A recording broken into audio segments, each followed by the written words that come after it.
Europe 1 Soir.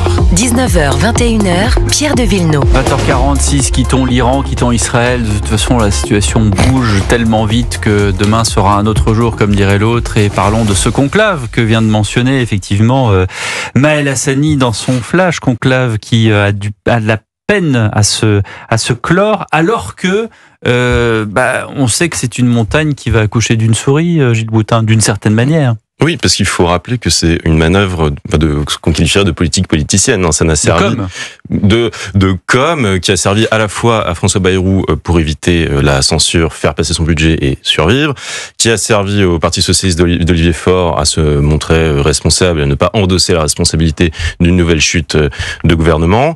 Et sur le fond, effectivement, ça n'accouchera de rien. Enfin, à la rigueur, s'ils se mettent d'accord, il y aura quelques améliorations sur la pénibilité, sur la condition des mères de famille. Ça, c'était les propositions du MEDEF, d'ailleurs. Oui, enfin, il y a pas que, parce que la pénibilité, c'est le cheval de bataille de la CFDT aussi. Enfin, les dernières en date, effectivement, c'était ces 2 points. Ouais. Et en fait, le socle qui était celui de peut-être de bouger l'âge de départ ça a été à la retraite, ça a été tout de suite immédiatement enterré par François Bayrou, qui d'ailleurs à la première intervention télévisée, lorsque, souvenez-vous, il accède à Matignon, il est interviewé par je ne sais plus quelle chaîne, et dans cette interview, il dit « De toute façon, moi j'ouvre le dossier des retraites ». Donc tout le monde a fait « Ah, il est fou ».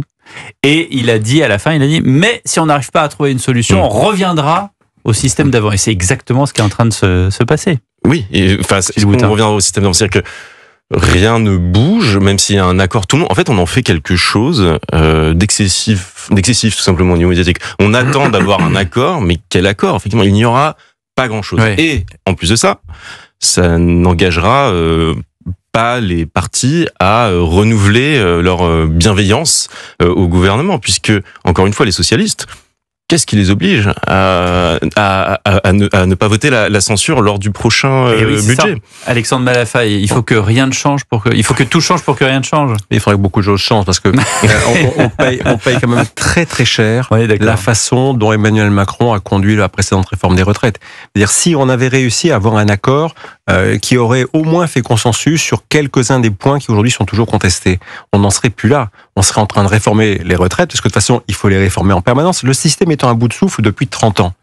On ne peut pas faire autrement que de reprendre le dossier régulièrement. C'est ce qu'on fait depuis 30 ans. Tous les 5 ans, on remet le dossier sur la table, on fait une réforme qui repousse l'échéance d'un peu plus loin. Voilà, le modèle est cuit. On voit bien, on n'a plus aujourd'hui le bon équilibre entre les besoins et les ressources. Ou alors il faut augmenter, ou alors il faut dégrader. Augmenter les recettes ou dégrader les prestations. On ne sait plus faire autrement. Donc il faut remettre le modèle à plat. Et puis vous avez un autre tabou qui on l'a dit lors de ces discussions sur le conclave, qui intervient et personne n'en parle, c'est la dose de capitalisation. Alors, que défend l'ancien ministre épisodique de Michel Barnier de l'économie, Antoine Armand, et le député Charles Rodwell, pour ne citer que.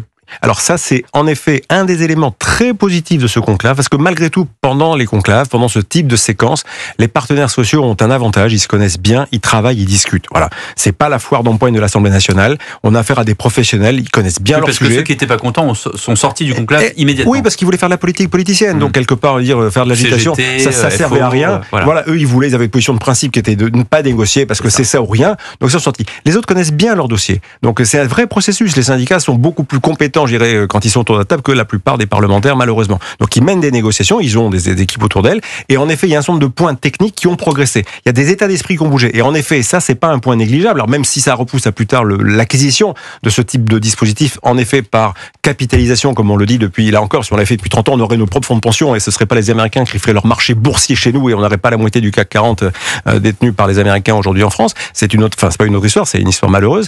Mais là, en l'occurrence, on a des lignes qui bougent, donc on est en train de cranter pour préparer la suite. Mais le contexte politique ne permet pas d'aller beaucoup plus loin. Vous voulez la passer comment après à l'Assemblée nationale? À supposer que les partenaires sociaux arrivent à un accord. Alors, ils font des petites choses et ils sont en train de reprendre un peu la main sur la gouvernance qu'on appelle le paritarisme. Ça aussi, c'est pas mal. Ils arrivent à s'entendre pour faire un peu plus d'efficacité dans la gestion de ce qui est de leur ressort. Mais on leur laissera pas aller plus loin et le contexte politique ne permettra pas, en effet, de passer une réforme à la hauteur de ce nom. Donc, de toute façon, ça fera pchit. Gilles Boutin. Oui, sur la capitalisation, il faut rappeler que la CFDT n'est pas tout à fait opposée. Ça reste un syndicat dit constructif. Et puis les fonctionnaires en bénéficient, pardon, juste le rappeler. Hein. Oui, absolument, il faut bien le rappeler. Et FO, en revanche, ou la CGT, elles sont toujours vent debout. Et il y a un problème avec la capitalisation, c'est que dans capitalisation, il y a capital. Et là, il faut trouver un autre... Non, mais c'est un très très gros mot. C'est le radical qui pose problème.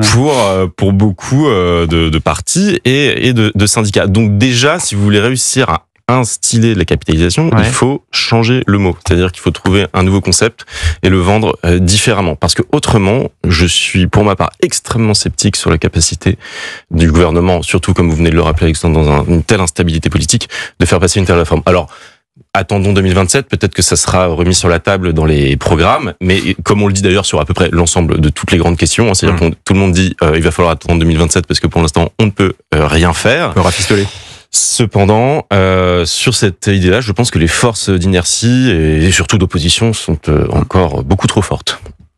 Une dernière chose que je voulais dire à propos de cette négociation, c'est que finalement rien ne change, tout change pour que rien ne change, et au final, on se retrouve quand même avec un gouvernement qui ressemble, qui va continuer à tenir, et il y a ce spectre de l'éventuelle, non pas censure, mais dissolution qui est encore là. On sait très bien que c'est pas raisonnable. On le savait déjà il y a un an que c'était pas raisonnable, mais il y a encore cette supposition de peut-être le coup de chapeau d'Emmanuel Macron. On arrive fin juin. Si ça se trouve, cette dissolution que personne ne souhaite, elle pourrait intervenir, Alexandre Malafaille. Ça, de toute façon, là, pour le coup, autant Donald Trump est imprévisible, Macron, et lui, il n'est pas imprévisible, il est comment on dit, j'allais presque dire, il est irresponsable dans sa façon de faire. Donc, je ne sais pas s'il peut être tenté de passer à l'acte, mais peut-être que pour reprendre la main, ou croire qu'il reprend la main, de se dire après tout, le contexte a changé, mais je pense pas que dans le contexte actuel, il ait changé. Je pense que le résultat serait encore pire sur un plan électoral que ce qu'il était. Et puis après, on est toujours dans ces mêmes problématiques d'équation à gauche. On a vu que pour l'instant, le PS est quand même en train de pas réussir totalement à s'affranchir de sa ligne avec les Insoumis. Enfin, le sujet n'est pas tranché, c'est pas clair.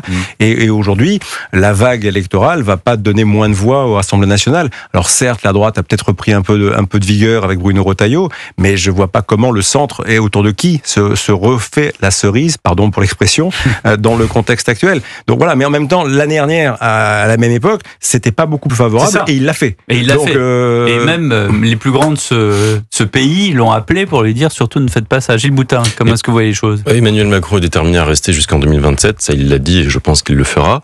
Donc si censure il est fort possible il n'est pas du tout exclu qu'il dissolve à nouveau l'Assemblée nationale, partant du principe que ça pourrait se jouer à droite effectivement parce qu'il y a une reconstitution, il y a une espèce de reprise de vigueur, mais c'est sans doute trop tôt parce que le RN fait encore florès sur l'insatisfaction et Bruno Retailleau n'a pas eu le temps de créer une émulation et puis il y a encore trop de concurrence autour de lui au centre droit, droite traditionnelle. Et Emmanuel Macron est tellement aimé qu'un dernier sondage CSA pour Europe 1, le JDD et CNews notait que 84% des Français étaient contre sa réélection en 2032 s'il venait à se représenter à nouveau.